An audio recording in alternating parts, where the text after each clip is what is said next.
हर सास बुरी नहीं होती। बहू कहाँ मर गई? अंदर से आवाज़ आई। जिंदा हूँ माँ जी। तो फिर मेरी चाय क्यों अभी तक नहीं आई? कब से पूजा करके बैठी हूँ। ला रही हूँ माँ जी। बहू चाय के साथ भजिया भी ले आई। सास ने कहा, तेल को खिलाकर मारोगी क्या? बहू ने कहा, ठीक है माँ जी, ले जाती हूँ।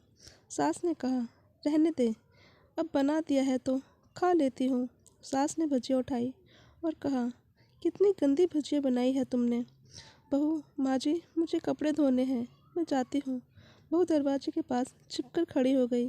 सास भजिया पर टूट पड़ी और पूरी भजिया ख़त्म कर दी। बहू मुस्कुराई और काम पर लग गई। दोपहर के खाने का वक्त हुआ। सास ने फिर आवाज़ लगाई, कुछ खाने को मिलेगा? बहू ने आवाज़ नहीं दी। सास फिर चिल्लाई, भूखे मारोगी क्या? बहू आई, सामने खिचड़ी रख दी। सास गुस्से से, ये क्या है? मुझे इसे नहीं खाना, इसे ले जाओ। बहू ने कहा, आपको डॉक्टर ने दिन में खिचड़ी खाने को कहा है, खाना तो पड़ेगा ही। सास मुंह बनाते हुए, हाँ तू मेरी माँ बन जा। बहू फिर मुस्कुराई और चली गई। आज इनके घर पूजा थी। बहू सुबह 4 बजे से उठ गई। पहले स्नान किया, फिर फूल लाई, माला बनाई, रसोई साफ की, पकवान और भोज बनाया। सुबह के 10 बज गए थे। अब सास भी उठ चुकी थी। अब बहू पंडित जी के साथ भगवान के वस्त्र तैयार कर रही थी। आज ऑफिस की छुट्टी थी। उसके पति भी घर पर थे। पूजा शुरू हुई। सास चिल्लाई, बहू ये नहीं है, वो नहीं है। बहू दौड़ी दौड़ी आती और सब काम करती। अब दोपहर के 3 बज गए थे। आरती की तैयारी चल रही थी। पंडित जी ने सबको आरती के लिए बुलाया और सबके हाथों में आरती की थाली दी। जैसे ही बहू ने थाली पकड़ी, थाली हाथों से गिर पड़ी। शायद भोज बनाते हुए बहू के हाथों में तेल लगा था, जिसे वो पोंछना भूल गई थी। सारे लोग तरह तरह की बातें करने लगे। कैसी बहू है, कुछ नहीं आता, एक काम भी ठीक से नहीं कर सकती, न जाने कैसी बहू उठा लाए। एक आरती की थाली भी संभाल नहीं सकी। उसके पति भी गुस्सा हो गए, पर सास चुप रही, कुछ नहीं कहा, बस यही बोल के छोड़ दिया, सीख रही है, सब सीख जाएगी धीरे धीरे। अब सबको खाना परोसा जाने लगा। बहू दौड़ दौड़ के खाना देती, फिर पानी लाती। करीब 70-80 लोग हो गए थे। इधर 2 नौकर और बहू अकेली। फिर भी वह सारा काम बहुत ही अच्छी तरीके से करती। अब उसकी सास और कुछ आस पड़ोस के लोग खाने पर बैठे। बहू ने खाना परोसना शुरू कर दिया।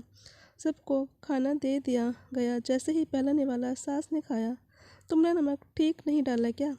एक काम भी ठीक से नहीं करती, पता नहीं मेरे जाने के बाद कैसे घर संभालेगी।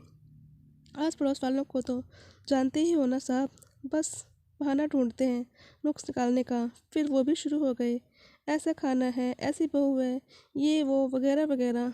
दिन का खाना हो चुका था। अब बहू बर्तन साफ करने नौकर के साथ लग गई। रात में जगराता का कार्यक्रम रखा गया था। बहू ने भी 1-2 गीत गाने के लिए स्टेज पर चढ़ी। सास जोर से चिल्लाई, मेरी नाक मत कटा देना, गाना नहीं आता तो मत गा, वापस आ जा। बहू मुस्कुराई और गाने लगी। सबने उसके गाने की तारीफ की, पर सास मुंह फुलाते हुए बोली, इससे अच्छा तो मैं गाती थी जवानी में, तुझे तो कुछ भी नहीं आता। बहू मुस्कुराई और चली गई। अब रात का खाना खिलाया जा रहा था। उसके पति के ऑफिस के दोस्त साइड में ही ड्रिंक करने लगे। उसका पति चिल्लाता, थोड़ा बर्फ़ लाओ, तो सास चिल्लाती, यहाँ दाल नहीं है। फिर चिल्लाता, कोल्ड ड्रिंक नहीं है, पापड़ ले आओ। इधर उधर। आखिर में उसके पति की शराब की बोतल गिर पड़ी और टूट गई। पति गुस्से में 2 झापड़ अपनी पत्नी को लगाते हुए कहता है, जाहिल कहेगी, देख कर नहीं कर सकती, तुम्हें इतना भी काम नहीं आता। सारे लोग देखने लगे। उसकी पत्नी रोते हुए कमरे की तरफ दौड़ी। फिर उसके दोस्तों ने कहा, क्या यार, पूरा मूड ख़राब कर दिया, यहाँ नहीं बुलाया होता, हम कहीं और पार्टी कर लेते। कैसी अनपढ़ गवार बीवी ला रखी है तूने, उसे तो मेहमानों की इज्जत और काम करना तक नहीं आता। तुमने तो हमारी बेइज्जती कर दी। अब आस पड़ोस की औरतों को और बहाना मिल गया था। वो कहने लगी, देखो क्या कर दिया तुम्हारी बहू ने, कोई काम नहीं आता है। मैं तो कहती हूँ अपने बेटे की दूसरी शादी करा दो, छुटकारा पाओ इस गंवार से। सास उठी और अपने बेटे के पास जाकर उसे थप्पड़ मारा और कहा, अरे नालायक, तुमने मेरी बहू को मारा, तेरी हिम्मत कैसे हुई, तेरी टांग तोड़ दूंगी। उसके बेटे ने दोस्त कुछ कहने वाले थे कि उसकी माँ ने घूरते हुए कहा, चुप, बिल्कुल चुप, यहाँ दारू पीने आए हो, जबकि पता है आज पूजा है और तुम्हें पार्टी करनी है। कैसे संस्कार दिए हैं तुम्हारे माता पिता ने, और किसने मेरी बहू को जाहिल बोला। जरा इधर आओ, चप्पल से मारूंगी अगर मेरी बहू को किसी ने एक शब्द ही कहा तो। अरे पापी, तूने उस लड़की को बस इसलिए मारा कि तेरी शराब की बोतल टूट गई। पापी, वो बच्ची सुबह 4 बजे से उठी है, घर का सारा काम कर रही है, न सुबह से नाश्ता किया न दिन का खाना खाया, फिर भी हंसते हुए सबकी बातें सुनते हुए, ताने सुनते हुए घर के काम में लगी है। तेरे यार दोस्तों को वो अच्छी नहीं लगी, जूते से मारूंगी तेरे दोस्तों को जो कभी उन्होंने ऐसा कहा। उसके यार दोस्त चुपके से खिसक लिए। अब सास बहू के कमरे में गई और बहू का हाथ पकड़कर बाहर लाई। सबके सामने कहने लगी, किसने कहा था अपनी बहू को घर से निकालकर दूसरी बहू ले आना, जरा सामने आओ। कोई सामने नहीं आया। फिर सास ने कहा, तुम जानते भी क्या हो इस लड़की के बारे में, ये मेरी माँ भी है, बेटी भी है। माँ इसलिए मुझे गलत काम करने पर डांटती है और बेटी इसलिए कभी कभी मेरे दिल की भावनाएं समझ जाती है। मेरी दिन रात सेवा करती है, मेरे 1000 ताने सुनती है, पर एक शब्द भी गलत नहीं कहती, न सामने न पीठ पीछे। और तुम कहते हो दूसरी बहू ले आओ। याद है ना छुटकी की दादी, अपनी बहू की करतूत। सास ने गुस्से से पड़ोस की महिला को कहा, अभी पिछले हफ्ते ही तुम्हें मियाँ बीवी भूखे छोड़ घूमने चले गए थे।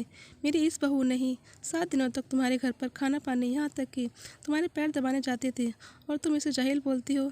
जाहिल तो तुम सब हो जो कोयले और हीरे में फ़र्क नहीं जानते। अगर आइंदा मेरी बहू के बारे में किसी ने एक लफ्ज़ भी बुरा बोला तो मुझसे बुरा कोई नहीं होगा, क्योंकि ये मेरी बहू नहीं, मेरी बेटी है। बहू सिसकियाँ लेते हुए फिर कमरे में चली गई। सास ने एक प्लेट उठाई, भोजन परोसा और बहू के कमरे में खुद ले गई। सास को भोजन लाते देख तो बहू ने कहा, अरे माँ जी, आप क्या कर रही हो, मैं खुद ले लेती। सास ने प्यार से ताना मारते हुए कहा, डर मत, इसमें जहर नहीं है, मार नहीं डालूंगी तुझे। तुझे नई सास चाहिए होगी, पर मुझे अभी भी तू ही मेरे घर की बहू चाहिए। बहू ने अपनी सास को रोते हुए गले से लगा लिया। सास भी रो दी पहली बार और कहा, चल खाना खा ले। फिर मजाक करते हुए कहा, फिर मेरे पैर दबाने चले आना, और ये ख्याल मन में मत लाना कि सास पैर बोलती है, किसी दिन मैं इसका गला दबा दूंगी, क्योंकि कभी मैं भी यही सोचती थी। दोनों खूब हंसने लगती हैं। आपको हमारी ये कहानी कैसी लगी, कमेंट बॉक्स में अपनी राय ज़रूर दें। धन्यवाद।